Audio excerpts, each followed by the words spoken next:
Land Rover versus Audi. Buyers of three-row luxury SUVs now have more options than ever before. However, the sheer number of options can make it difficult to choose the best option for your driving habits and personal needs. As you begin to compare your favourite models, it's natural that the tried and true Range Rover Sport has caught your attention. At the same time, you might also be looking into the Audi Q7. This is why we came up with this head-to-head comparison to help demonstrate which car is the best choice in its class. You'll see how the Discovery compares to the Audi Q7, along with the long list of advantages and benefits. So, without further ado, let's jump straight into the video. But before that, make sure to like the video and subscribe to the channel for more such informative yet fun videos. When it comes to design and engineering, Land Rover believes that the third generation Range Rover Sport is superior to previous generations. Certainly, it's bigger than its predecessor at nearly 5 meters long, more than 2 meters wide, and 1.8 meters tall. It's massive. The design is a clear evolution of the previous model, and rather than reinventing the appearance, the emphasis has been on fine-tuning the details. The door handles, like those on the smaller Velar, are flush, and the door seals are integrated into the bodywork. The result is a much smoother, almost concept car-like appearance that certainly exudes luxury more convincingly than its rival here. That theme continues inside, where the latest design is both high-tech and sumptuous.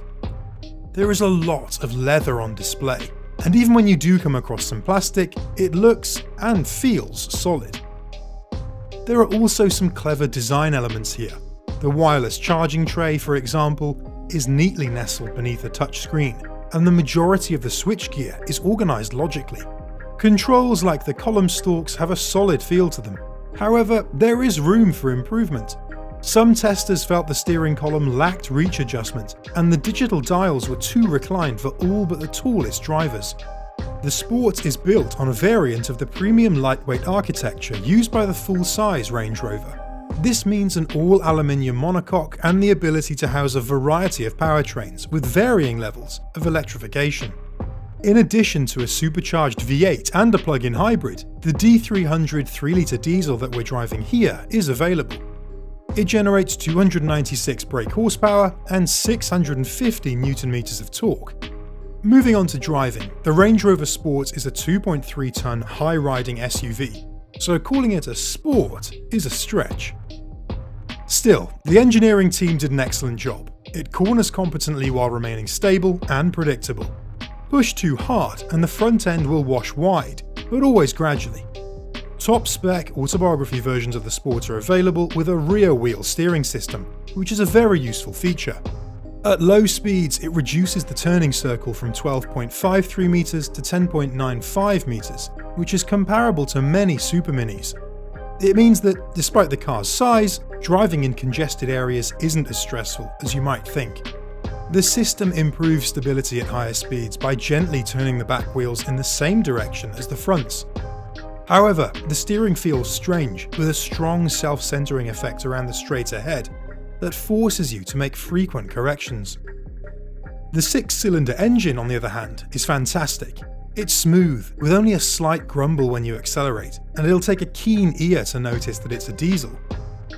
It pulls strongly under load and propels the Sport from 0 to 62 miles per hour in 6.6 seconds. Not bad for such a large vehicle.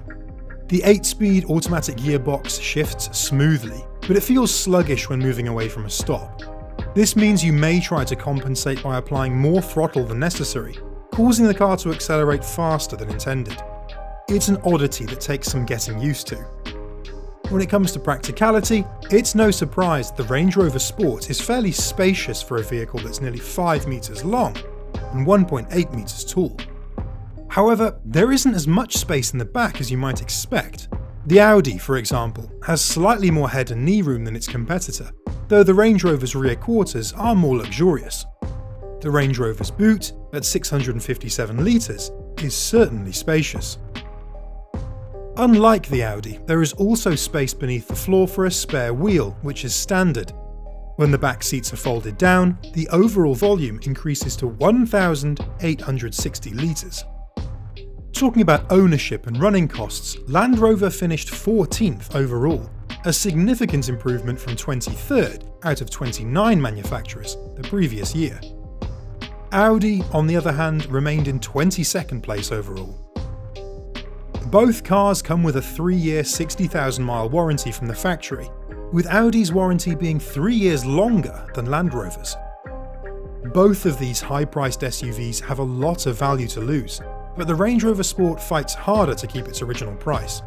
In the wider new car market, retaining 69.7% of the car's original value after 3 years and 36,000 miles is an impressive feat, but you'll still lose slightly more than £25,000 in that time. Audi retains 55% of its original cost, implying a loss of nearly £40,000 over the same time period.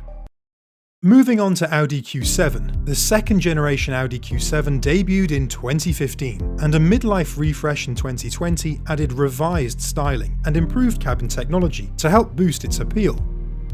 The exterior detailing on the Audi is a little busier than on the Range Rover Sport, but it's unmistakably imposing. This company's interior isn't particularly busy, but it is somewhat clinical. However, it retains a very clean and uncluttered design, and, following its facelift, it no longer lags behind the Sport in terms of technology. 3 large digital displays are located in the front, 2 of which are touch sensitive, with the lower 8.6-inch unit dedicated to climate control functions. The driving position is excellent, if not quite as commanding as that of the Range Rover Sport. Here you can see above most traffic, but in its rival you can see van drivers.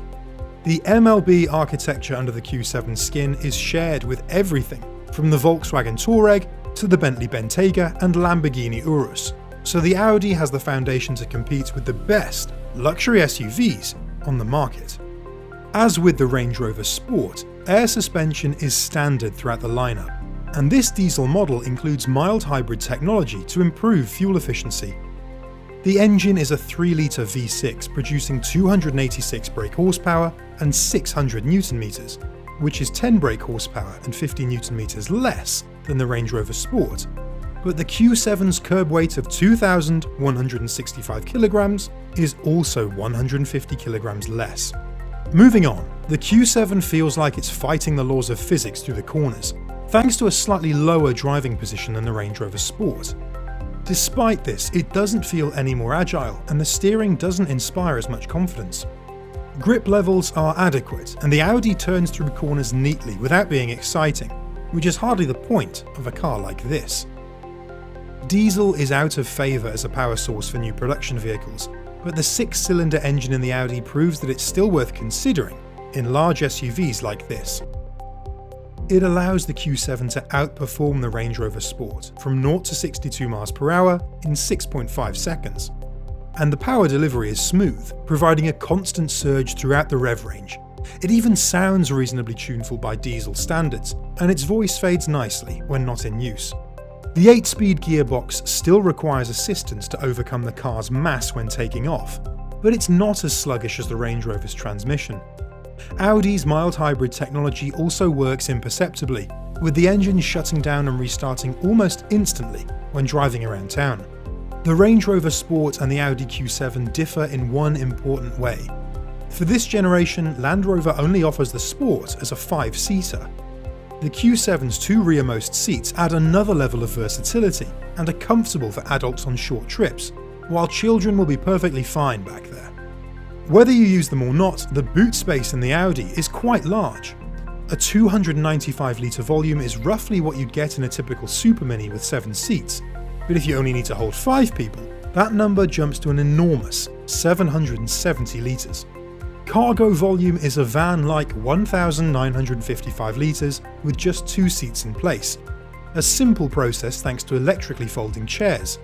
There's also a completely flat floor. About the running costs, with so much weight to move, even capable diesel engines cannot deliver impressive fuel economy in this pair.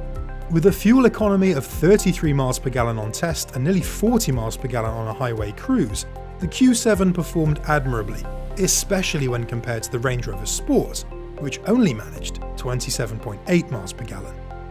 With diesel prices so high right now, those figures translate to more than £5,200 for 20,000 miles of driving for the Audi, and another grand for the Range Rover Sport. Those figures, however, are insufficient to compensate for Audi's depreciation. As for the final verdict, the first place goes to Range Rover Sport. Technically, the Range Rover Sport is a huge success for Land Rover. The fact that this massive SUV manages to deliver so much sophistication across the board, whether it's the ride, handling, performance or refinement, is impossible not to admire. The fact that it can do all of this while remaining unrivaled off-road and sumptuous on the inside solidifies its position as one of the best luxury 4x4s. With that being said, this is it for today's video. Thanks for watching.